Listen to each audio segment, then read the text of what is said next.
Het wordt me weer een grieze boel en het koude waar natuurlijk. En hier en daar nog rein en lichte rein. Maar van de morgen waren er 18 mm uittappen in Kolm en in Snits. Dat wie in de plak met de meeste delzag. Daar is het zijn oers die bakken veen met een hele millimeter om delzag. En dat kwam terug de buien van de aanroende nacht en dan heeft de grote verschil. Wel, de komende dagen koud en kil en betiden wiet. Maar morgen lijkt het een knappe dag worden. Joen en vannacht. Bewolking is even wat nog een buiken of het licht terrein, maar er staat er gewoon overal droeg. En komen ze op een paar opklaringstemperaturen. Zometeen bij de 8 graden hinnen. De wind is sterk, krachtig in het kust- en watergebied. Komt uit het noordwesten waai en die kan zelfs betiden hut worden. En dan terug naar morgen. Ik en daar maar een proteïne, maar eerst het waarbeeld, bewolking en er zijn er regelmatig bij, vooral letterlijk in de maandtijd en in de middag.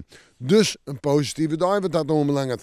Temperaturen 12 graden, een stevige wind, krachtig betiden hut in het kust- en watergebied en boven die maar. Dus een waarschuwing van de wettersporter, maar dat geldt ik voor de oren, maar kon ze op wind zitten.